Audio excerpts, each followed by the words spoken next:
Shalom.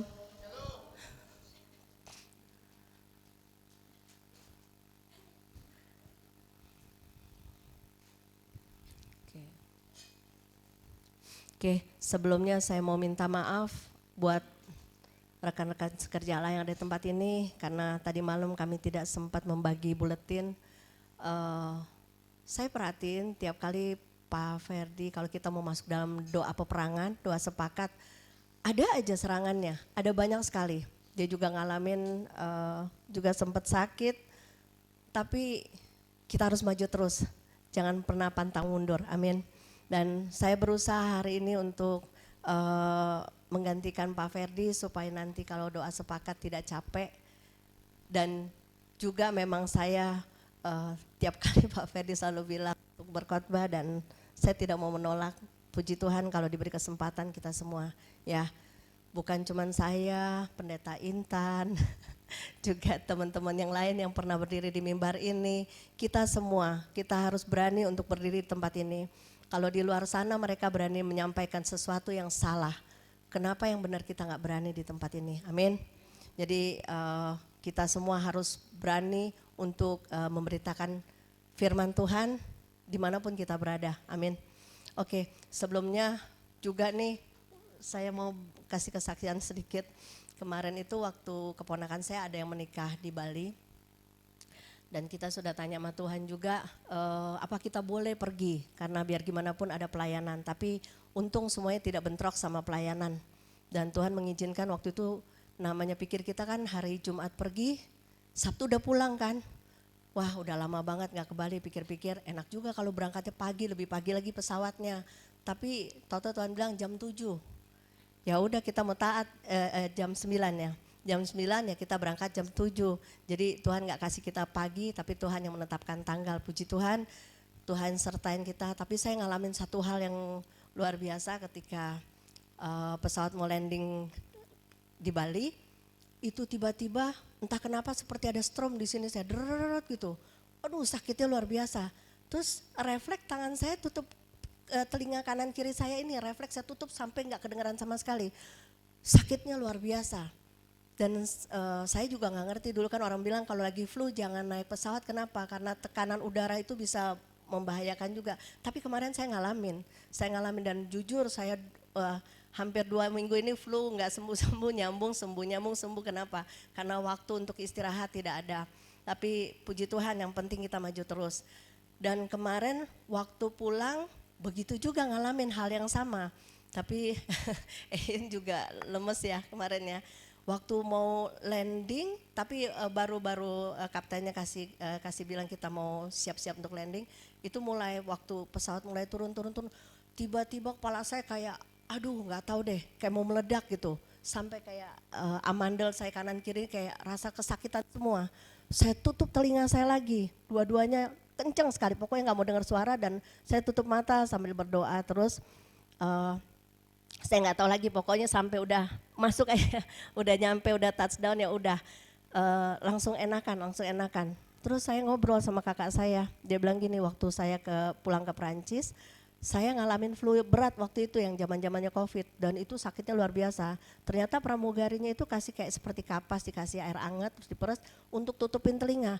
Dan itu hikmat dari Tuhan loh, makanya saya bilang kalau kita pergi, ketika kita roh jahat mau coba bikin kita sakit mau apa, tapi Tuhan kasih hikmat di situ. Entah kenapa saya tutup kuping saya dua-duanya sampai sedalam-dalamnya untuk supaya nggak dengar suara. Dan itu salah satu mengendalikan semuanya dan saya mesti relax gitu untuk pikiran. Sakitnya luar biasa, tapi puji Tuhan tidak boleh menghalangi untuk, mungkin saya lihat saya sempat lagi sakit, saya buka mata, Pak Ferdi lagi buka-buka firman, saya bilang, waduh besok dia gantiin saya khotbah nih. Karena dia sempat bilang kasihan sama saya, kalau bisa saya menggantikan Karen, itu. Puji Tuhan, tapi saya di hati saya nggak mau bilang saya mundur, tapi saya bilang saya terus harus maju karena apa? Tuhan sudah kasih topik, amin. Itu aja kesaksiannya. Dan ada pengalaman juga, ingat waktu bulan Mei, saya cerita tentang waktu kita liburan, Sodom di Prancis. Tapi waktu kita udah lama mungkin gak ke Bali ya. Tahu odong-odong? Tahu kan odong-odong? Biasanya anak-anak kecil kan yang naik kan. Sekarang kalau kita lihat di depan sini orang tua yang naik semua, ke pasar kayak kemana, anak kecilnya cuma 2-3 yang rame banget orang tua. Tapi waktu kita lihat di Bali, odong-odongnya tahu nggak dipakai sama siapa? Itu bule-bule satu odong-odong, lagu keras, bir di mana-mana minuman, udah deh mereka jalan. Dan kita bilang gini, makanya mungkin yang Ferdi bilang ya, everyday holiday di Bali. Kita waktu kita liburan itu mungkin kita cuma lihat pagi, siang, sore ada aktivitas, malam yang kita cerita itu kan ada. Tapi benar-benar kalau di Bali itu Sodom juga.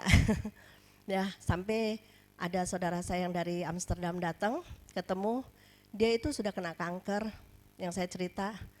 Kemarin kita jumpa lagi sama dia.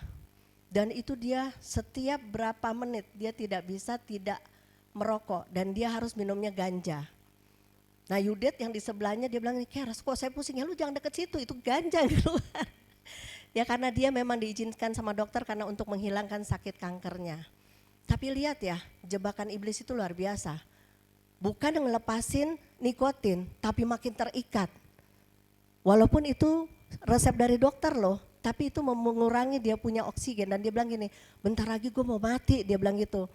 Kita punya iman sampai saya sedih, sebenarnya saya mau bilang, kamu gak bisa, kalau kamu punya Tuhan pasti kamu punya harapan di dalam Tuhan. Tapi saya mengucap syukur dengan momen pernikahan keponakan saya, mungkin banyak keluarga saya yang hidupnya juga masih luar biasa dan mungkin itu tempatnya untuk menyampaikan firman ya. Karena hari ini sebenarnya saya mau menyinggung dengan firman yang judulnya cinta.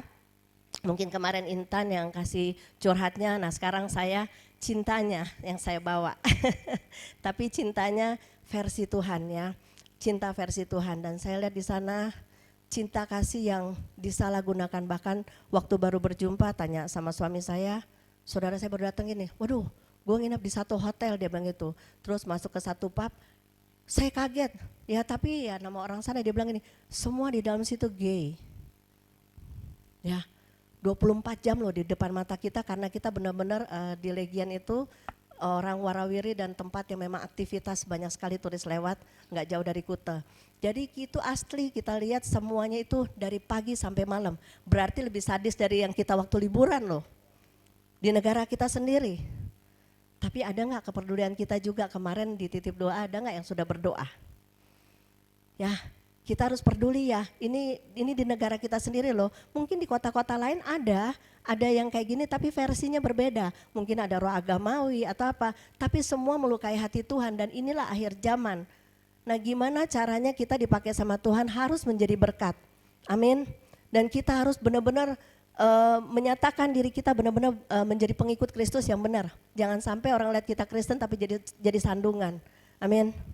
Itu aja kesaksiannya, jadi saya mau bilang ternyata nggak usah jauh-jauh lihat Sodom, di negara kita pun ada salah satu. Jadi kita semua yang ada di tempat ini punya peduli ya untuk jiwa-jiwa yang terhilang. Ya walaupun di sana minta maaf kalau ada yang WA belum dibalas-balas karena benar-benar sakit kepalanya. Dan saya berdiri di sini pun masih rasa, tapi saya percaya kalau menyampaikan kebenaran, ada kehidupan yang Tuhan kasih, ada kekuatan yang Tuhan kasih, bahkan kalau di dalam hadirat Tuhan kita ada kesembuhan yang kita alami, amin. Oke, saya mau bahas tentang cinta, tapi cinta versinya Tuhan. Sebenarnya cinta itu punya surga, ya. Tuhan mengajarkan cinta sesuatu rasa atau satu, ya perasaannya Tuhan, kasihnya Tuhan, itu dia mau ungkapin ke kita. Tapi dunia memakai cinta itu untuk sesuatu yang berbeda yang mereka ekspresikan, ya. Jadi sampai sehingga kita lihat cinta itu menjadi cinta murahan, bukan cinta yang dari surga lagi, tapi cinta yang sudah diporak-porandakan, yang harusnya cinta itu milik Tuhan. Dan saya di sini mau kasih judul khotbahnya, cinta yang tulus membakar keinginan daging, amin. Oke, cinta dan kasih, kemarin saya sempat tanya sama Ferdi, cinta sama kasih itu sama enggak ya? Terus saya hubung-hubungin lagi, cinta kasih, benar juga itu sama juga nyambung. Tapi cinta yang dari Tuhan sama cinta kalau tidak didasari kasih yang dari Tuhan, cinta itu tidak menjadi benar posisinya. Ya, cinta harus didasari dengan kasih yang dari Tuhan. kasih itu juga banyak yang palsu, tapi saya mau kaitkan selalu dengan khotbah hari ini, cinta didasari kasih Tuhan. Tidak bisa tidak, kalau tidak cinta itu jadi salah. Amin. Cinta merupakan satu paket. Cinta tidak dapat terlepas dari kasih, tetapi tidak semua cinta didasari oleh kasih. Betul enggak? Ya. Kalau cinta enggak didasari oleh kasih, bisa berantakan ya.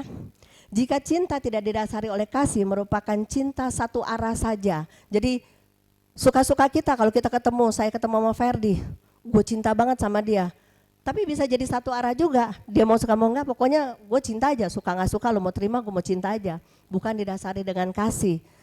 Dan nanti hasilnya pasti bukan yang baik, amin. Yaitu cinta terhadap hasrat diri sendiri. Kadangkala kita nggak sadar, cinta ini bukan cuman kita pakai untuk pasangan, cinta ini bukan kita cuman pakai untuk sesuatu yang hasrat yang berlebihan di dalam hati kita untuk mengungkapkan perasaan kita. Tapi cinta ini kalau tidak diarahi dengan benar melalui kasih Kristus, cinta ini jadi liar. Amin. Contoh ya, misalnya salah satunya juga bukan cinta karena kita cinta pacaran atau apa, tapi kita juga bisa cinta dunia ini, kita bisa cinta uang, cinta apa. Coba kita lihat deh, salah satu contohnya misalnya di 1 Timotius 6 ayat 10. Enggak apa-apa ya, saya berusaha, saya nggak tahu bisa cepat atau enggak, pokoknya seselesainya, tapi tidak melebihi waktu, tapi saya tetap bisa jalan.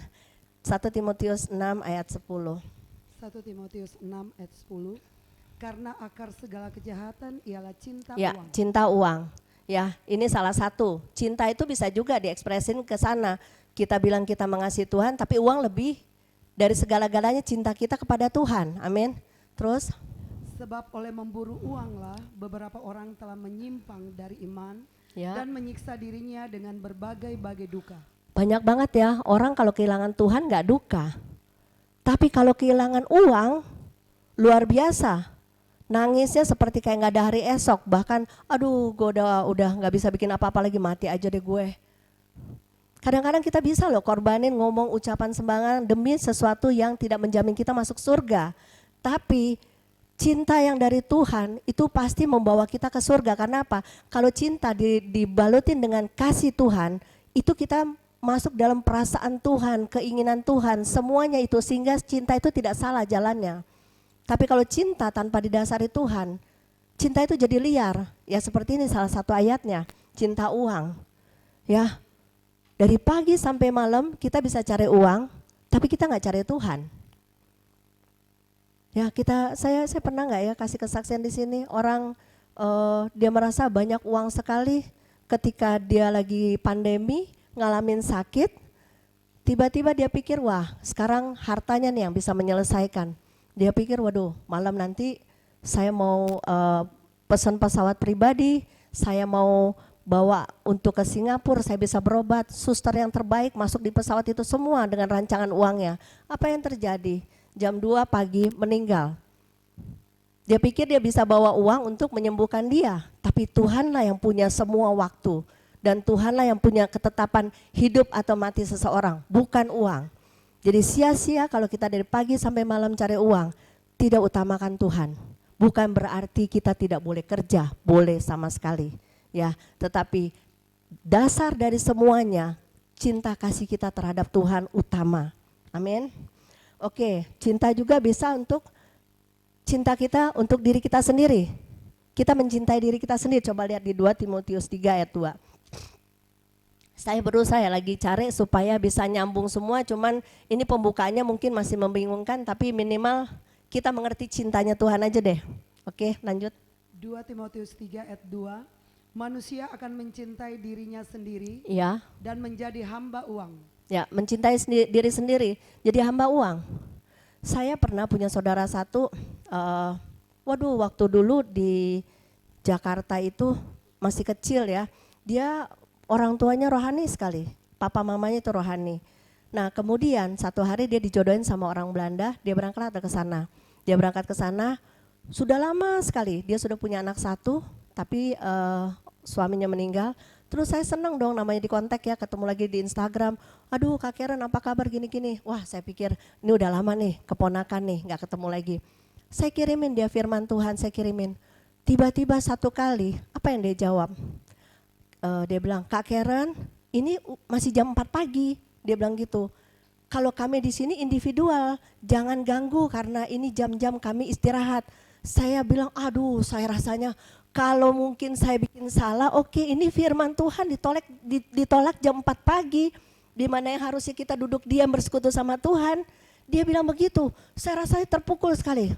Tiba-tiba saya ngomong begini, kamu jam 4, jam 3 pagi kalau di situ ada duit 1 M lebih, mungkin kamu bisa berangkat dari jam 1 pagi atau jam 2 pagi. Ini firman jam 4 cuma ditabur melalui HP untuk dibaca. Dia bisa bilang begitu. Saya bilang begitu bejatnya hati dia. Saya terserah mau bilang saya kasar, tapi ini sangat kasar. Tuhan ditolak. Padahal kehidupan dia itu dari Tuhan, pemberian Tuhan. Kesempatan yang Tuhan kasih buat kita itu dari Tuhan semua. Tapi firman dia bisa tolak. Saya kecewa sekali. Saya sempat salah. Saya bilang, gue gak akan kirim lagi ke dia. Saking keselnya gitu, gue gak akan kirim lagi. Tapi dia merasa kehilangan, dia mulai lagi bangun. Saya sempat diamin jujur, tapi habis itu hati saya kayak terpukul. Tuhan bilang jangan menyerah, jangan menyerah. Akhirnya saya kasih firman terus, terserah. Tapi dia gak berani lagi karena saya udah kasih ultimatum. Saya bilang saya udah nadanya agak tekan, dia gak berani lagi tegur saya. Tapi saya bilang biarin deh, yang penting lo suka gak suka sekarang ini, apa yang gue bisa kasih gue kasih deh. Yang penting jangan terhilang. Ini kesempatan, mau terima mau enggak, tapi saya harap diterima, amin. Nah ya, jadi itu ego diri sendiri, individual sekali, mikirnya gue. Sampai Tuhan aja ditolak pagi hari yang harusnya kita beri setiap hari. Amin. Oke, kita lihat lagi, cinta itu bisa berupa nafsu. Contohnya Matius 7 ayat 22 sampai 23, coba lihat. Ya, cinta yang didasari oleh nafsu. Matius 7 ayat 22. Pada hari terakhir banyak orang akan berseru kepadaku, Tuhan, Tuhan, bukankah kami bernubuat demi namamu? Oh ya, sorry, kok salah ayatnya ya? Maaf. Sorry. Cinta karena nafsu, sebenarnya saya ada ayatnya, cuman saya lupa tempatnya, maaf karena fokus saya udah kemarin itu benar-benar cari ayat sampai Fer bilang, Ker udah siap Ker, nggak tahu Fer, ini nggak ada perkembangan sama sekali, cuman dikit. Tapi intinya satu, manusia kalau didasari oleh cinta karena nafsu, ya itu berujung juga pada kebinasaan. Nah banyak orang ketika dia pakai cinta yang salah, bukan cinta yang dibarengi dengan kasih Tuhan, ujungnya itu bisa salah. Ya itu yang kayak kemarin saya, maaf ya, beda dari kita punya hotel itu, 1, 2 jarak orang tatoan, 2 jarak lagi macam-macam. Di seberangnya itu berapa area lagi ada tempat kayak dugem. Jadi banyak sekali itu di gang itu semuanya, dan itu aktivitas dari pagi sampai malam. Saya mau tidur sama Ferdi aja jam berapa ya Fer ya? Udah pagi ya. Itu di kamar suara masih bunyi. Sampai kita bilang, waduh benar-benar nih ini lebih dari Sodom dan Gomora kalau kita boleh bilang ya, di depan mata kita ya. Mungkin dulu waktu kita pergi karena rohani kita belum terlalu tertanam, ngeliat itu kayaknya seperti sah-sah aja. Tapi belakangan ini sepertinya kemana Tuhan bawa sepertinya itu jadi beban doa. Karena apa? Jadi gusar loh ngelihatnya. Seperti manusia udah nggak menghargai Tuhan lagi, seperti Tuhan tidak ada. Coba bayangin kalau saat itu lagi di pantai, ada tsunami, udah pakai bikini, lari-lari, terus Tuhan Yesus tolong saya. Ya ampun. Ya, dia aja lagi nggak menghargai kehidupan rohaninya, tapi bisa senang-senang giliran lagi ada bahaya. Lihat, gereja bisa bertumbuh ketika orang lagi ngalamin aniaya. Gereja bisa tumbuh ketika orang lagi ngalamin masalah. Di waktu tsunami di Aceh banyak ya kita ngalamin kesaksian ya. Bahkan ada satu gereja mau kena gelombang tsunami, dalamnya masih bisa banyak yang selamat. Aneh kan?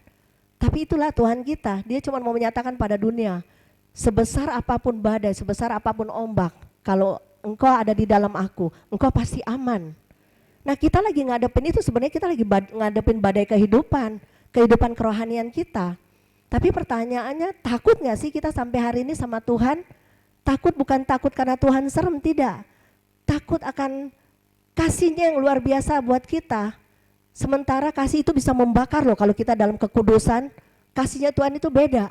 Dia akan membakar semua sisi daging kita.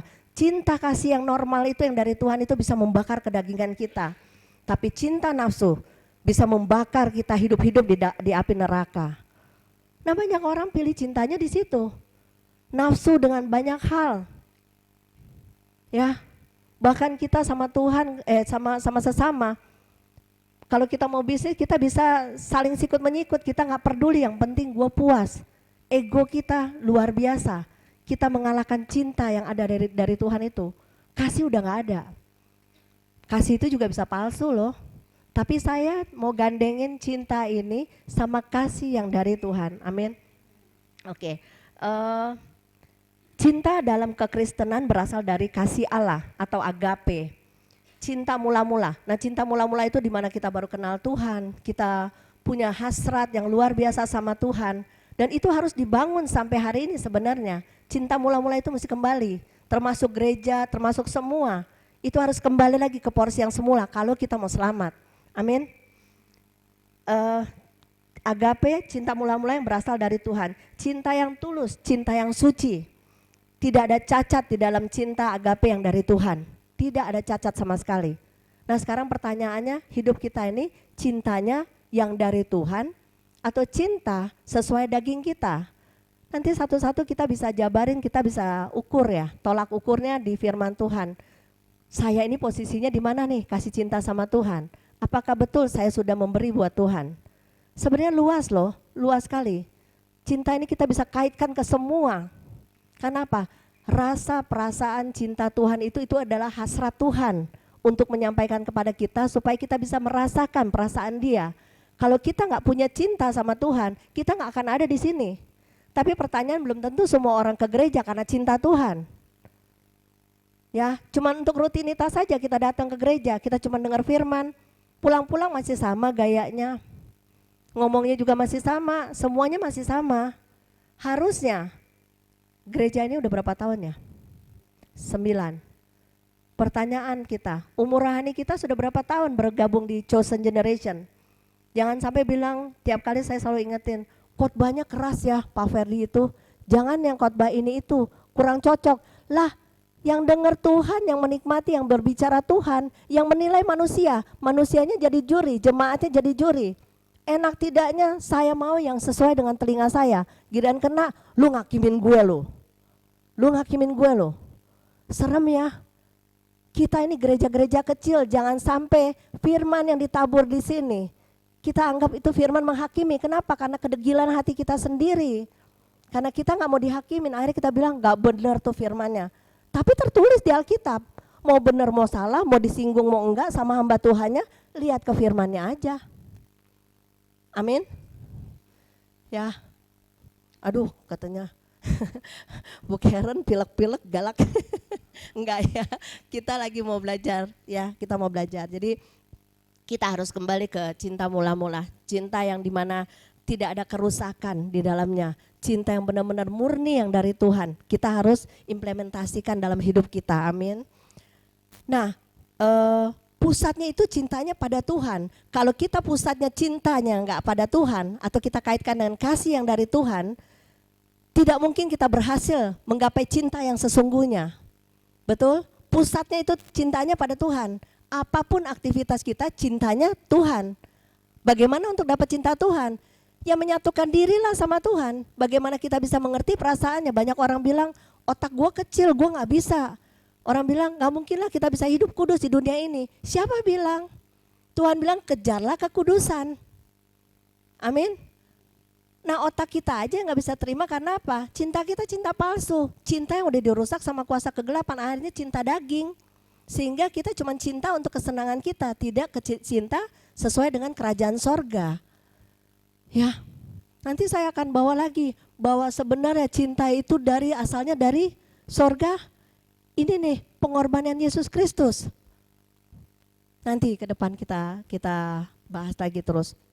Oke. Cinta daging dapat merusak, tetapi kasih dapat membalut. Amin. Kasih dari Kristus ya. Banyak orang bilang mustahil. Coba kita pecahin gelas ke tanah. Susah loh, mau bikin bagus juga tetap dia ada cacatnya terlihat. Tapi Tuhan, kita sudah rusak serusak-rusaknya. Sang sempurna itu ketika masuk ke kita, dia bisa menyempurnakan kita. Kenapa? Karena dia menciptakan kita. Dia yang membuat kita sampai sempurna. Nah, bagaimana supaya kita bisa masuk sempurna? Semua cacat itu ketika kita menghadirkan dia masuk ke dalam kita, ya, kita mengizinkan dia untuk bertumbuh di dalam kita. Cinta itu jadi sempurna, kerusakan itu akan diperbaiki sedikit demi sedikit sampai sempurna. Karena kita di surga pasti sempurna dan dia mau melerai semuanya, dia mau bersihin kita, dia mau beresin semua dosa-dosa kita supaya kita nggak ada cacat lagi ketika berjumpa dengan dia. Amin. Oke. Cinta daging atau hawa nafsu tidak bertahan lama. Ada nggak orang yang udah hawa nafsu cintanya terus bertahan lama pernikahannya atau kehidupannya, hubungannya? Ada nggak? Tanpa bilang kasih dari Tuhan ya, ada nggak? Ya, saya sanksi 100%. Cinta daging tidak akan pernah bisa bertahan lama, tapi justru dia bukan bertahan sampai akhir, tapi sementara waktu sampai binasa. Amin. Ya. Tidak bertahan lama, artinya hubunganmu sedang rusak dengan Tuhan. Jadi kalau orang mengekspresikan cinta yang salah, hubungannya sebenarnya lagi rusak sama Tuhan. Ya. Kita ukur terus, ntar pelan-pelan kita makin mengerti ke sini bahwa apa? Ini posisi saya, cinta saya benar nggak sih? Kalau saya setiap datang ke sini ini apa cuman saya mau ya cuman asal setiap minggu ada ibadah kelihatan kita sebagai pengikut Kristus atau benar-benar kita menggebu-gebu cinta sama Tuhan. Kita datang ke sini seperti kita nggak ada hari esok mau jumpa sama Tuhan. Walaupun secara pribadi di kehidupan kita keseharian kita juga begitu ya. Gimana caranya mengisi kehidupan kita benar-benar hubungan kita sama Tuhan kita bangun betul-betul. Itu akan terlihat nanti dari keseharian kita. Sebenarnya itu prakteknya di luar gereja. Tapi kalau kita berkumpul di sini, ini kita dapat pasokan makanan dari Tuhan supaya kita kuat 1 minggu untuk lewat lagi. Ya, dari hari-hari kita itu, ini kita kumpul nih. Kalau ada masalah lihat ya, kayak di grup ya, doain. Banyak orang sepakat termasuk saya. Pernah saya lalai, jujur pernah lalai, sepakat. Udah kelar gue gak sepakat, gue gak doain dia. Pas udah lihat, waduh tambah parah, ya mesti baru ini. Tapi itu pelatihan sebenarnya, kepedulian kita terhadap sesama kita. Mendahulukan sesama kita itu cinta yang dari Tuhan. Kenapa? Kalau Tuhan gak mendahulukan kita, dia gak akan mati buat kita. Amin. Justru karena dia mendahulukan kita, makanya dia rela mati buat kita karena dia mau kita bersama-sama dengan Tuhan. Tapi ada nggak teman-teman di sini ketika ada masalah mendahulukan orang lain dibandingin kita punya kepentingan. Mendahulukan bukan begini ya, gue janjian jalan-jalan sama teman gue, ya udah gue dahulin dulu. Terus pakai firman Tuhan lagi, gue kan udah janjian kita mendahulin teman-teman. Bukan begitu, maksudnya mendahului itu yang berkaitan sama pelayanan. Ya, ada nggak kita punya waktu-waktu benar kalau teman kita lagi sakit kunjungin, ada teman-teman kita bermasalah. Ya, kita perhatiin. Itu kita mendahului teman-teman kita daripada kita punya waktu. Pengorbanan emang nggak mudah. Tapi saya lihat di sini kadang banyak teman-teman yang WA, walaupun kemarin juga masih ada yang pelayanan, peduli. Itu salah satu. Sorry, nggak boleh goyang ya Pak Philip ya. Oh gitu, oke. Ini saya mau coba nggak pakai kabel karena kemarin waktu Intan saya bilang kan kalau goyang dikit bisa hilang suara, tapi ini saya mesti stabil tangannya. Oke, kita kembali lagi. Cinta merupakan suatu komitmen, ya. Cinta kepada Tuhan ya. Kita bilang, dan saya mau kasih tahu satu hal, cinta itu tidak terlepas dari hukum Tuhan ya. Tapi nanti saya akan bahas. Ini saya masuk di komitmen dulu. Cinta itu suatu komitmen, adanya ikatan perjanjian sama pasangan kita. Ini kita ngomong pasangan mempelai, pasangan di dunia, teman-teman, ini semua kita sebenarnya lagi komitmen sama Tuhan. Bukan cuma hubungan pernikahan, tapi hubungan terhadap sesama. Ini komitmen satu sama lain kita di sini. Kita membangun satu kerajaan yang luar biasa di tempat ini juga. Salah satu yang Tuhan percayakan di chosen generation. Amin. Dan kita harus komitmen di situ. Jadi cinta itu ada ikatan perjanjian juga loh. Bukan cuma sama manusia tapi sama Tuhan. Yang terutama adalah Tuhan. Amin. Kasih yang menyempurnakan cinta dalam wujud perbuatan. Ya, jadi bukan cuma kita punya kasih tapi nggak ada perbuatan. Aduh, gua kasihan sama dia. Tapi cuman kasihan doang. Kita punya sesuatu baju, kita bisa kasih yang bagus-bagus, tapi kita nggak kasih. Kita punya kelebihan, tapi kita nggak kasih sama teman-teman kita yang nggak punya. Itu cuman contoh, ya. Itu cuman contoh. Coba deh, kasih yang menyempurnakan cinta dalam wujud perbuatan atau tindakan yang terdapat di dalam buah roh. Itu tindakannya. Ini cinta ini berkaitan dengan kasih Tuhan. Kasih Tuhan itu yang sempurna. Itu terdapat di dalam buah-buah roh. Ini semua karakter Kristus atau hasrat Tuhan atau perasaan Tuhan yang ada di buah roh ini salah satunya juga yang harus kita kerjakan melalui cinta yang ada pada kita. Terus coba lihat di Galatia 5 ayat 22 sampai 23, tapi bacanya pelan-pelan ya saya ini. Oke, dilanjut. Galatia 5 ayat 22. Tetapi buah roh ialah kasih, sukacita. Pelan-pelan ya. Kasih, sukacita. Udah ada kasih belum? Udah ada pengorbanan belum? Kasih itu jangan selalu terhadap sesama ya. Ya gue kasihin sesama dulu, tapi Tuhannya ada kaitannya enggak? Kalau kasih terhadap sesama, tanpa kamu lewatin kasih Tuhan terlebih dahulu, kasih kamu enggak sempurna. Ya, kita bisa kasih buat orang lain, punya perasaan, kita bisa begini gitu, tapi tanpa dasarnya kasih terhadap Tuhan terutama, kasih kita jadi tidak sempurna. Terus sukacita, ada sukacita enggak? Benar ada sukacita?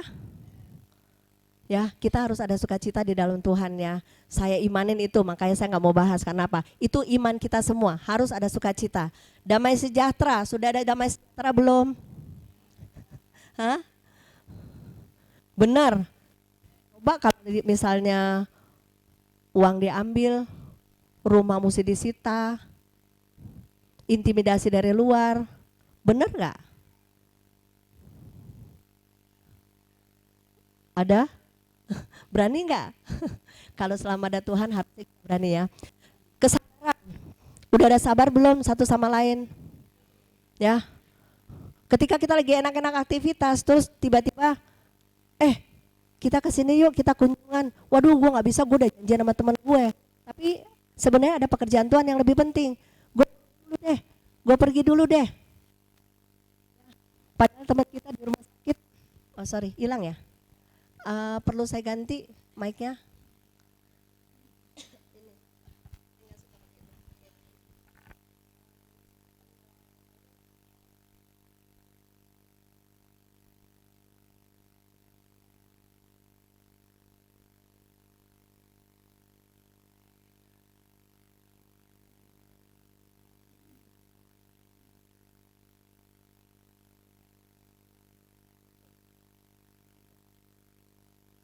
Cek, oke.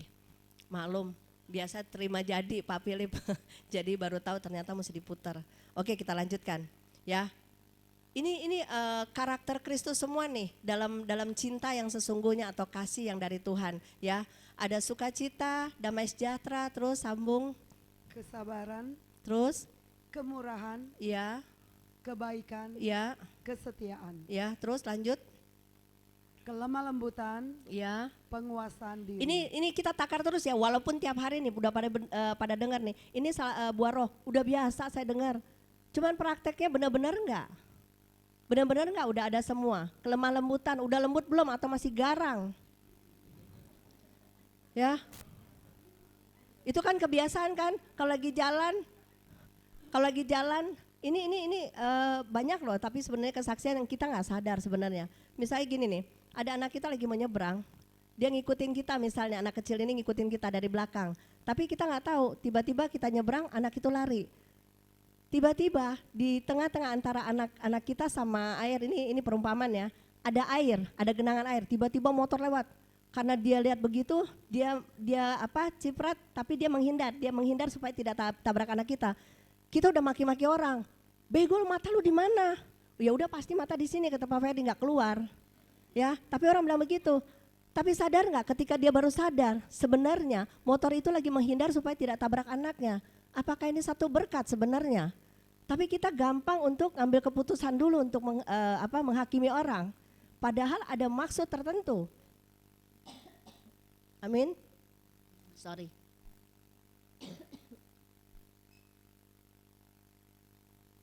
Ya. Mudah sekali kita ambil satu keputusan tapi kita tidak melihat ceritanya. Dan banyak orang seperti kayak gitu. Belum lihat masalahnya udah menghakimi dulu. Kita harus betul-betul lihat gimana cara pandang Tuhan. Mau salah mau enggak. Terkadang gini, saya suka sama Pak Ferdi menghibur sendiri. Ada mobil ngebut-ngebut main kecot-kecot di depan kita. Sebel kan ngelihatnya ya. Tiba-tiba main motong aja. Tapi terkadang di pikiran kita, gimana kalau tuh mobil ada orang yang sakit keluarganya? Gimana kalau istrinya lagi butuh pertolongan pertama dan dia mesti ngebut? Bodoh amat gue mau gimana, yang penting gue mesti sampai ke rumah untuk nolong. Kita nggak tahu. Tapi kita mudah menghakimi orang. Kurang ajar tuh orang, kejar, tabok dia. Gila udah sampai sana, kayak Pak Ferdi waktu itu pelayanan. Dulu ya, masih di Kebun Jeruk, bawa mobil sama Pak Roy habis pelayanan, enggak sendiri ya. Dia lagi mau parkir, mau nyampe di rumah, tiba-tiba mobilnya ditabrak. Kan sebel ya, orang mobil lagi diam ditabrak. Terus pas Pak Ferdi keluar, ternyata orang yang nabrak itu dia lagi kebingungan, lagi sakit ya, ada yang sakit ya, mamanya. Papanya di ICU. Malah jadi terbalik, jadi punya belas kasihan, bukannya kita marah, malah kita bilang, waduh kasihan ya. Ya udah, biarin aja mobil ditabrak, yang penting kasihan dia bisa nolong orang tuanya dulu. Tapi terkadang kita nggak ngerti situasi orang. Kita udah gampang menghakimi, tapi kita nggak melihat bahwa itu gimana kalau posisi kita. Kita butuh pertolongan orang, kita butuh orang buka jalan buat kita supaya kita bisa nyampe cepat sampai rumah. Bisa nggak kita belajar terus lihat yang positif, jangan lihat yang negatif. Itu kasih yang dari Tuhan atau cinta kita sama Tuhan. Cinta sama Tuhan itu semua bagian pekerjaan kita loh, sebenarnya itu cinta sama Tuhan. Ini cinta yang sehat. Cinta itu jangan dikaitkan terus sama hubungan sesama jenis. Tidak, cinta itu banyak sekali. Ya, perbuatan kita ini semua ini pelayanan Tuhan, itu cinta kita sama Tuhan. Amin. Terus, udah? Tidak ada hukum yang menentang hal-hal itu. Tidak ada hukum yang menentang hal-hal ini. Ya. Nah, hukumnya apa nih? Coba lihat di Matius 22 ayat 37.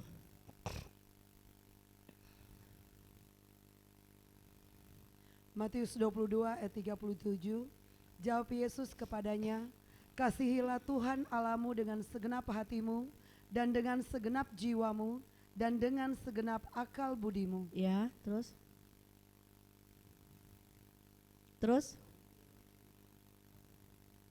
Matius 22 ayat 38, itulah hukum yang terutama dan yang pertama. Terus lanjutkan. Matius 22 ayat 39, dan hukum yang kedua yang sama dengan itu ialah kasihilah sesamamu manusia seperti dirimu sendiri. Oke, saya mungkin pada bingung ya apa hubungannya, tapi ini kita akan lihat hukum Tuhan itu hukum surga. Kasihilah sesamamu manusia, ini kiri nih, kiri kanan kiri nih, salib. Sesama manusia seperti dirimu sendiri ya. Kasihilah Tuhan Allahmu, ini hukum pertamanya, hukum pertama ke Tuhan. Hukum kedua manusia, dan ini tidak bisa dipisahkan. Ini kemah suci loh. Ini yang kita jalanin hidup kita ini semua berdasarkan surga. Jalannya Tuhan. Nah kalau kita sampai salah jalannya Tuhan, ini kemah suci. Kemah suci itu replika surga dan kehidupan kita harus masuk ke dalam surga. Nah untuk masuk ke situ, nggak mungkin kalau kita bilang Tuhan aku mengasihimu, tapi sesama kita benci. Kalau sesama kita ada masalah, kita nggak beres sama sesama, tidak mungkin kita nyampe ke Tuhan, doa kita. Kenapa? Ini hukum Tuhan. Ini hukum Tuhan. Ini replika surga, ini kemah suci. Ini rumahnya Tuhan. Ini rumahnya Tuhan. Kalau kita mau menerjemahkan cinta Tuhan, ini dia. cintanya dia buat kita. Makanya dia taruh posisi manusia. Penting sekali ketika mau ketemu sama Tuhan. Dan ini tidak bisa dipisahkan. Jangan pernah kita bilang, aku mengasihi Tuhan, tapi kita tidak peduli dengan sesama. Tidak mungkin, karena dia mati buat kita, manusia. Makanya dia taruh posisi di surga, Tuhan manusia. Makanya ada salah satu firman bilang kan, kalau kamu ingin berdoa atau beribadah, teringat satu orang aja, tinggalin dulu dan bereskan pada sesama, baru balik lagi. Ini nggak penting pelayanan, kamu pentingin pelayanan tapi tidak mementingkan perasaan Tuhan. Kita pelayanan kita masih benci, kita pelayanan kita masih suka-suka, kita pelayanan kita masih nggak peduli satu sama lain di ruangan ini. Terus kita bilang kita pelayanan, kita lagi memecah-mecahkan kerajaan surga dalam hidup kita. Salib ini jadi nggak sempurna, amin. Salib ini jadi nggak sempurna, oke? Hukum ini tidak bisa dipisahkan. Ini modal kita, ini rumus kita nih. Kalau kita mau ketemu sama Tuhan, beresin sama sesama. Gak mungkin kamu bisa ketemu sama Tuhan. Makanya firman Tuhan salah satunya kan, kalau kamu tidak mengampuni, aku pun tidak mengampuni. Ini salah satunya aja. Artinya sangat bermasalah loh kita kalau kita sampai bermasalah sama sesama. Dia taruh itu di surganya. Dan ini jalan kehidupan Tuhan waktu dia menyelesaikan di atas kayu salib. Inilah surga yang sesungguhnya. Ya, makanya saya senang banget ada kemah suci di sini supaya kita bisa bayangin ini replika surga. Kita nih mau bawa orang kemana nih? Jangan sampai kita merasa kayak hubungan kita udah, gue nggak perlu bersosialisasi, gue di rumah aja, gue nggak usah bergaul sama orang, gue di rumah aja, gue. Harusnya kita bersosialisasi. Tujuannya apa? Kita akan bersentuhan dengan orang-orang yang aneh-aneh, yang bisa menyakiti kita, yang semua. Tapi tugas kita membawa mereka masuk ke dalam kerajaan surga. Amin. Tidak mungkin tidak. Makanya kita ditaruh di sini bersekutu. Kalau kita di sini aja terpecah-pecah, tidak mungkin kerajaan itu kita bisa berperang sama-sama loh. Kita harus bersatu di sini semua. Makanya saya pernah bilang kan, anak kamu anak saya anak kamu. Jangan bilang ini anak gue, jangan disakitin, gak bisa. Anak lu anak gue anak lu. Artinya kita punya kepedulian. Tapi saya ngucap syukur loh di sini semua meraktekin itu. Ya, mempercayakan hidup kita semua yang ada di sini kepada semua kita sebagai orang tua, sebagai anak. Dan anak-anak kecil itu juga percaya sama kita. Oke. Makanya saya suka lucu kalau lihat foto-foto guru sekolah minggu lagi foto pas habis doa, makanya Pak Ferdi habis pujian tiba-tiba Pak Ferdi selalu keluar kan. Dia doain anak-anak sekolah minggu. Itu saya suka ketawa kalau lihat foto-foto mereka ngegelendotan Kak Ferdi. Ya, sampai mereka tumpuk-tumpukan, bisa peluk-pelukan, sampai saya bilang, oh kayak begini ya suami gue. Dipelukin sama anak sekolah minggu semua. Artinya apa? Anak itu merasa sukacita. Ya, kita juga senang loh kalau dipeluk sama anak-anak yang lain atau gimana? Bukan orang-orang dewasa tanda kutip ya, peluk-pelukannya yang di luar dari jalur, tapi kita semua bersaudara di sini, amin. Ya, tidak boleh ada pikiran yang kotor atau apa, kita semua saling mengasihi di sini dan tidak ada sesuatu yang di luar dari kehendak Tuhan, amin. Oke, jadi makanya kita bilang cinta itu bisa dirasakan. Anak-anak bisa ngerasain cinta itu juga, ya. Ketika guru-guru sekolah minggu paling gak gampang loh, makanya saya bilang kalau saya ditaruh sekolah minggu saya nggak tahu mesti bikin apa, pasti anak-anak gak ada yang dengerin saya. Karena saya mungkin bukan panggilannya dan nggak ngerti. Bahkan sampai saya pernah bertanya waktu itu, kenapa selalu kalau nubuatan buat saya Tuhan selalu bilang gini, aku taruh kamu jadi ibu bagi banyak anak. Saya bilang kenapa gue? Kok gue yang jadi ibu bagi banyak anak? Mungkin Tuhan mau taruh di saya supaya saya mengerti. Tuhan lagi kasih nih banyak orang untuk supaya saya bisa kasihi. Mungkin dulu orang tua saya waktu saya kecil terlalu sibuk. Semua bisa diajak pergi, saya yang lebih banyak ditinggal sama pembantu di rumah, jujur. Banyak sekali saya waktu-waktu yang kehilangan, sampai kadang-kadang mau nganterin ke airport aja kalau saudara-saudara lagi pulang. Semua boleh pergi, sampai semua serentet-rentet mereka bisa masukin. Saya kan cuman kecil, saya bisa nyempil sebenarnya, tapi saya nggak diajak. Tapi lucunya walaupun saya nggak ngerti dulu namanya Tuhan itu apa, tapi saya suka ngobrol loh. Saya suka ngobrol sama Tuhan. Tapi ternyata Tuhan taruh kehilangan saya itu. Saya dikasih sama Tuhan kepercayaan dalam pelayanan. Ibu bagi banyak anak, di situ saya mesti merasakan perasaan anak-anak berbeda-beda di sini. Bisa ketemu Bu Wati, Vera, Intan, Yuni, opa yang paling tua mungkin. Ya, ini semua anak-anak, bukan bilang anak rohani dalam tanda kutip ya. Tuhan taruh perasaan ibu itu untuk supaya bisa merasakan perasaan mereka. Dan itu nggak mudah buat saya, tapi saya mau belajar. Kalau Tuhan udah taruh berarti Tuhan sanggupin untuk lewatin. Ternyata bapaknya ya inilah yang gemuk dikasih sama Tuhan. Ya, puji Tuhan. Tapi bukan cuma saya yakin kita semua di sini pakai dengan berbeda-beda karunia, tapi bisa menggenapkan semua. Amin. Oke. Kedua, hukum ini tidak terpisah. Ini lambang salib yang didasari cinta Tuhan terhadap kita melalui kematiannya. Jadi dua hukum ini yang Tuhan bicarakan sebenarnya ini kemah suci atau replika surga. Ya, cinta kasih Tuhan ini replika surga loh. Dia buka dulu dengan kasih, dia mati, dia disalibkan, dia bangkit untuk kita. Ini cinta Tuhan yang murni. Jangan dilecehkan dengan perbuatan dosa cinta itu. Kalau kita pakai cinta yang salah tanpa dibarengi dengan kasih Allah, cinta jadi rusak. Amin. Oke, kita lihat lagi di Amsal 28 ayat 9.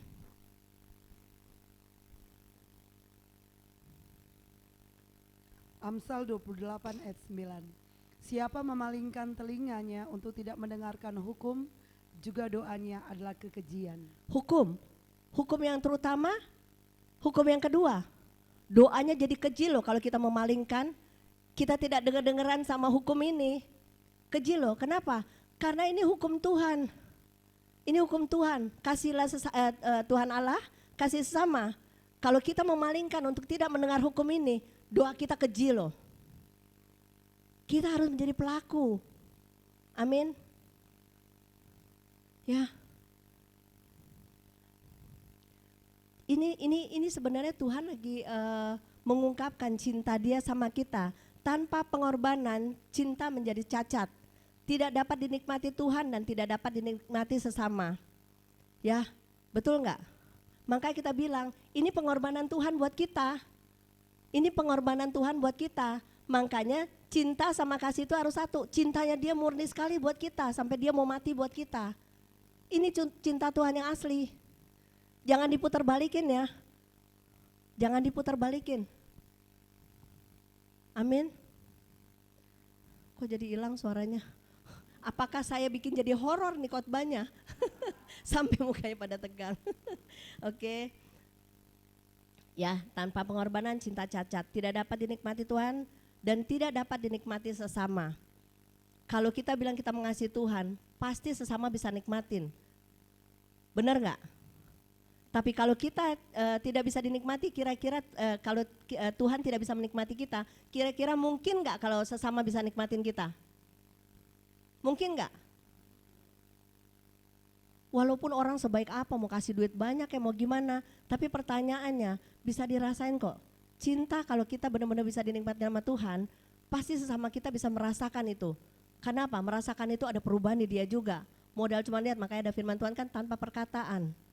Tanpa perkataan, kita ini seperti suratan terbuka yang bisa dibaca banyak orang. Orang menilai kita juga loh. Walaupun saya tahu, saya juga belum sempurna. Tapi orang bisa menilai kita. Jangan sampai orang lihat kita jadi sandungan dalam hidup ini. Harusnya kita jadi berkat. Amin. Ya. Oke, contoh pengorbanan keinginan daging. Ya, pengorbanan misalnya gini. Intan misalnya deh, Intan, anterin gua dong beliin kado nih buat anak-anak sekolah minggu atau apa. Waduh, gua mesti pergi ke sini, nggak bisa nih. Padahal ini untuk kepentingan sekolah minggu pelayanan loh, walaupun kelihatannya kecil. Tapi bisa nggak kalau kita sempet-sempetin, kita anterin dulu mereka untuk beli sesuatu. Ini jangan sampai besok-besok langsung minta anterin terus ya. Bercanda. Ya. Itu hal-hal kecil, tapi itu berguna, itu pengorbanan. Selama semua berkaitan dengan pelayanan, itu pengorbanan. Karena Tuhan sudah mengorbankan terlebih dahulu. Dan ini pelayanan Tuhan, ini pelayanan pengorbanan. Cinta yang murni, cinta yang tulus buat kita. Ini pengorbanan Dia. Dia serahin nyawanya buat kita. Tapi kita selalu melecehkan cinta dia. Dengan apa? Keinginan-keinginan kita. Oke, coba lihat. Ini kemarin dapat masukan. Di 1 Korintus 13 ayat 4 sampai 7. Pelan-pelan ya. 1 Korintus 13 ayat 4. Kasih itu sabar, kasih itu murah hati. Lebih enak daripada jemaat pada bengong, baca bareng-bareng deh. Tapi jangan balap-balapan ya, saya suka dengar kalau kemarin ada yang cepat, ada yang enggak. Yang cepat itu pasti dia nggak bisa nyerap beneran, tapi kalau dia pelan-pelan, dia pasti nyerap. Yang cepat-cepat pengen cepat selesai baca firman. Bisa sama-sama ya, oke? Jangan balap-balapan, jangan balap-balapan. 3, 2, 1, oke.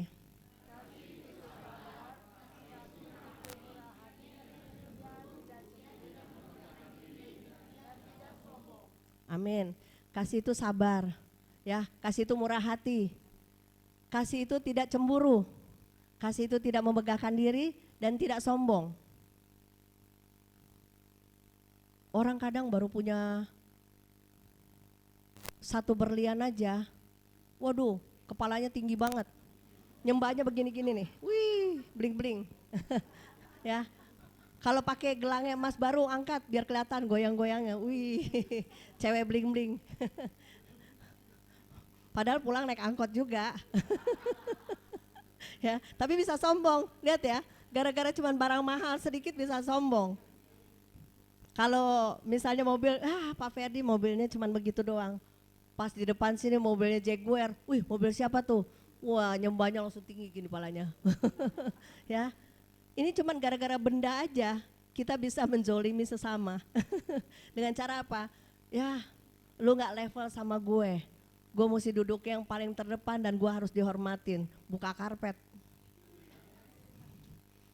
Arahin ke kamar mandi biar dia masuk ke kamar mandi. Ya, kalau orang sombong-sombong itu gampang, kita buka karpet, silakan masuk, bukain kamar mandi. Ya, enggak ya, bercanda. Tapi benar, faktanya di dunia kita lihat gitu. Karena kertas, karena uang, orang bisa jadi sombongnya luar biasa. Ya, harusnya berkat-berkat itu bisa dinikmati sama Tuhan, bukan berarti bilang nggak boleh, bukan berarti bilang nggak boleh, boleh aja. Tapi kita bilang kembali lagi kan, kalau ada benar-benar Tuhan hadir di dalam kita, orang lain pasti bisa rasakan kasihnya dia juga dalam perbuatan, ya tindakan. Yang Tuhan butuhkan tindakan. Mana tahu satu hari Ardi, parkir di depan pakai helikopter ya Di, jemput Ari, bawa jalan-jalan gitu, ya. Tapi bisa untuk jadi berkat. Helikopter nggak salah kalau kita punya, kalau misalnya teman-teman lagi kepepet, lagi ada yang sakit apa, bisa bawa cepat-cepat atau gimana. Kalau Tuhan kasih sesuatu, itu bisa digunakan untuk pelayanan Tuhan. Bukan untuk gaya-gayaan sombong-sombongan, bukan, tapi untuk pelayanan, bisa dinikmatin sama banyak orang. Ini cuma contoh aja. Oke, udah sampai mana tadi? Oke. Ya, tadi ayat 4, lanjutkan ayat 5. 1 Korintus 13 ayat 5. Tunggu. Sama-sama, tadi saya masih lihat masih berantakan tuh. Pelan-pelan banget, diresepin deh, pelan-pelan, jangan ngebut-ngebut ya. Oke, baca lagi, ini firman loh, firman menghidupkan. Kalau kita ngomongnya sungguh-sungguh itu meresap dan menghidupkan semua yang mati di dalam kita. Amin. Oke, 3, 2, 1. Dia tidak melakukan yang tidak sopan dan tidak mencari keuntungan diri sendiri. Ia tidak pemarah dan tidak menyimpan kesalahan orang lain. Nah, udah mulai rata tapi masih ada yang ngebut. Ia tidak melakukan yang tidak sopan dan tidak mencari keuntungan. Terkadang di pelayanan aja kita bisa cari keuntungan, ya. Kita bisa cari keuntungan. Misalnya nih, kita ditugasin satu pelayan ke satu tempat misalnya. Ada pilihan 2, satu ke tempat yang biasa, satu ke tempat lagi yang tempatnya mewah.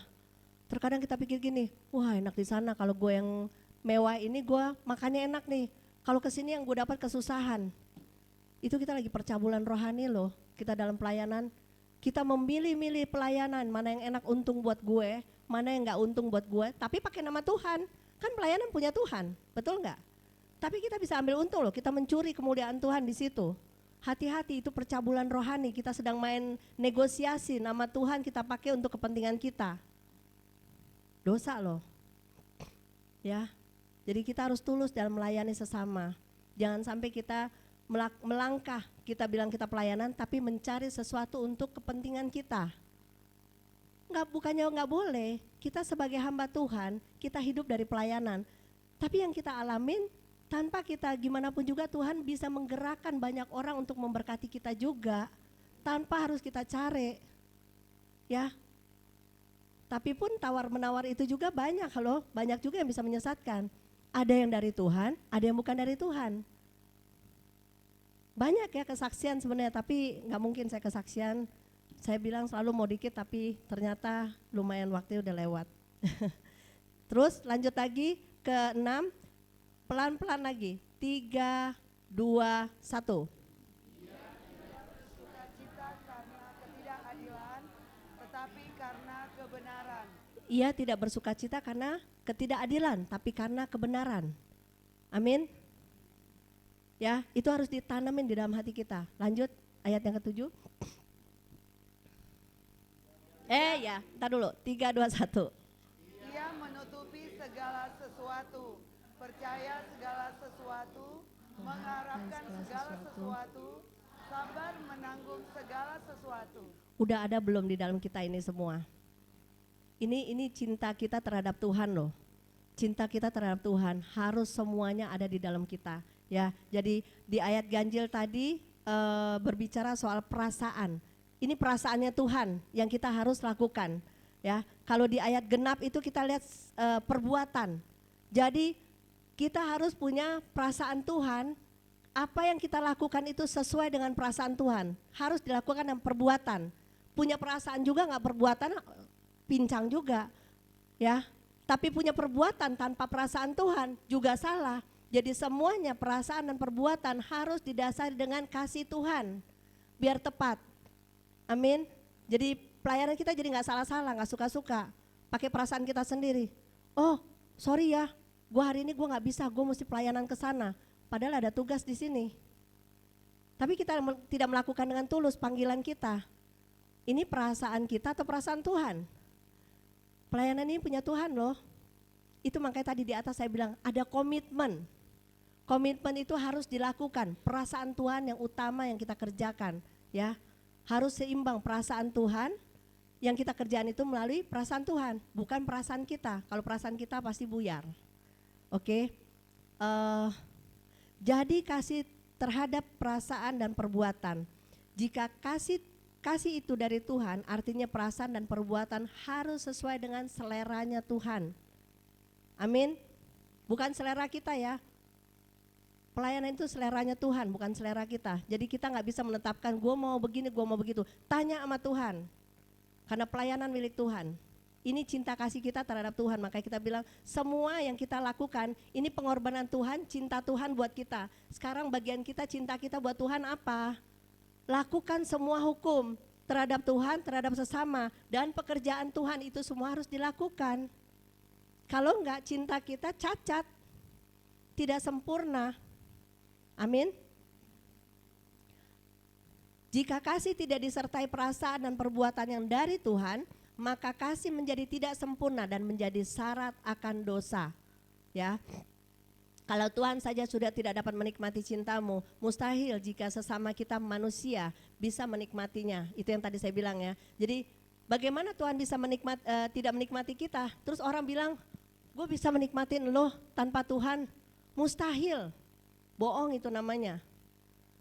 Ya, kalau Tuhan bisa menikmati kita, tanpa perkataan, pasti orang bisa menikmati kita juga. Karena Tuhan sudah menikmati kita. Menikmati buah pertumbuhan rohani kita, artinya itu. Buah-buah roh itu ada di dalam kita, bisa dirasakan. Jangan sampai kita tiap hari bawa buah busuk buat Tuhan. Buah yang tidak bisa dinikmati melalui perbuatan-perbuatan kita, bolong semua buahnya. Kita harus kasih buah yang baik ya buat Tuhan. Buah-buah roh itu, jangan buah yang busuk dalam hidup kita. Akhirnya jadi gak sempurna, pincang iman kita. Oke. Demikian pula terhadap sesama, jika cinta semula saja saudara berselingkuh, mustahil cintamu dapat dinikmati Tuhan. Kita selingkuh sama dunia, kita berkata kita cinta Tuhan, tapi kita selingkuh sama dunia. Mungkin gak saya tanya sekarang gini, misalnya gini, saya menikah sama Ferdi, atau Ferdi menikah sama saya, bukan atau, kita emang udah menikah ya, lupa. Tapi salah satu dari kami misalnya selingkuh, terus bilang I love you sama orang lain, kira-kira benar gak nih? Sama yang kasih mula-mula aja kita gak setia, terus kita bilang kita mau I love you sama orang lain. Entar ada orang lain lagi, sampai ada waktu itu satu orang selirnya sampai segitu banyak, terus dia bilang I love you buat kamu semua, ceritanya dia bagi-bagi cinta. Tapi yang dia I love you itu cinta palsu semua. Cinta kita cuma satu, Tuhan, sesama. Kalau Tuhan di atas segala-galanya, sesama pasti kita akan setia. Tidak mungkin kita keluar dari jalur itu. Kalau sesama aja kita nggak, misalnya kita cuma pakai perasaan kita, terus saya bisa bilang I love you, bohong, ya. Jadi kita lihat ya, seleranya Tuhan itu berbeda. Dia kalau udah jatuh cinta sama kita, dia tidak bagi sama orang lain. Maka dia dibilang Allah yang cemburu. Dia nggak mau ada pasangan-pasangan lain di hidupan kita. Dia sangat cemburu. Untuk itu kita juga harus begitu, karena apa? Tuhan pasti Tuhan Allah yang cemburu kalau kita selingkuh sama dunia dengan kepentingan hidup kita, dengan semua yang kita lakukan aktivitas kita selingkuh sama dunia. Kita nggak layak menjadi sepadan, jadi pasangan dia, jadi mempelai dia. Amin. Ya. Jadi cinta itu harus benar-benar kita kasih buat yang terbaik buat Tuhan. Amin. Oke, cinta tidak terlepas dari hubungan kita dengan Tuhan dan hubungan kita dengan sesama. Itu suatu realita kehidupan yang tidak dapat dipisahkan. Jadi setiap kita berkata kita cinta sama Tuhan, hubungannya pasti kita akan berhadapan dengan sesama. Jangan sampai kita bilang Tuhan aku cuma mau sama engkau, bodohlah aku, yang penting aku happy sama engkau. Sama sesama, ya udahlah Tuhan ngerti aja deh, gak bisa. Dia mati untuk sesama kok. Salib kita jadi kacau. Kalau kita tidak bisa mengasihi sesama, kalau sekarang ini kita gak beres sama sesama, salib kita gak sempurna, gak bakalan, jangan ngayal masuk surga gitu aja deh. Amin. Hukum terutama, hukum kedua, itu semua hubungan manusia Allah dengan sesama. Jangan bikin aturan sendiri, gue cuma mau cinta sama Tuhan, bodoh amat deh sama sesama, gue gak peduli. Gak mungkin. Kita sama aja kita bilang I love you Lord, tapi kita munafik di dalam hati kita. Kita munafik juga terhadap Tuhan. Dan Tuhan tidak bisa menikmati, ini yang saya bilang buah cacat. Ya, kita kasih buah cacat. Waktu itu saya dapatkan bunga yang layu ya. Kita lagi segar-segarnya, kita gak kasih buat Tuhan, buat dunia. Giliran kita udah masuk rumah sakit, Tuhan izinkan saya untuk melayani engkau lah, bunga yang udah layu baru kita kasih Tuhan. Gak mungkin. Kasih yang segar-segarnya. Nah ini buah. Tuhan mau menikmati buah pertumbuhan rohani kita. Jangan sampai buah yang kita kasih benar menghasilkan buah. Ya, benar menghasilkan buah tapi buahnya busuk. Kira-kira bisa dinikmatin enggak? Ya, jangan sampai udah ada benih yang bagus, tumbuhnya juga sama, pohonnya sama. Tapi yang satu pohonnya menghasilkan buah, ini juga menghasilkan buah. Yang satu enak dinikmati Tuhan, yang satu lagi dinikmati roh jahat. Jangan pikir saya udah berbuah-buah, saya udah pelayanan Tuhan. Buktinya kok, Tuhan aku telah mengusir setan demi namamu, aku telah berbuat demi namamu, itu pelayanan loh. Aku tidak mengenal kamu. Itu namanya dia kasih buah busuk. Udah kasih buah busuk, nuntut lagi masuk surga. Apa yang Tuhan buat saya? Saya udah melakukan banyak hal buat Tuhan, mana bagian saya?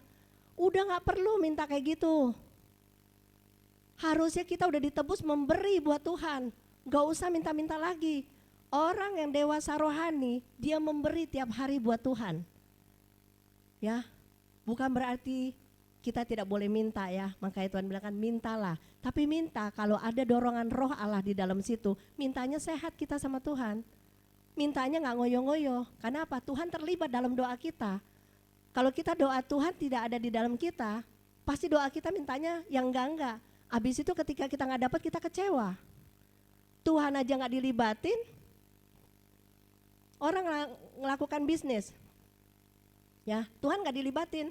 Ketika ada bermasalah, Tuhan kenapa ini terjadi? Lah, dari awal nggak nanya Tuhan, giliran ada masalah Tuhan yang suruh tanggung jawab. Inilah manusia-manusia degil yang tidak punya perasaan sama Tuhan. Biarin deh ngomong begini, ini akhir zaman. Kita harus ngomong begini supaya apa? Kita sadar posisi kita.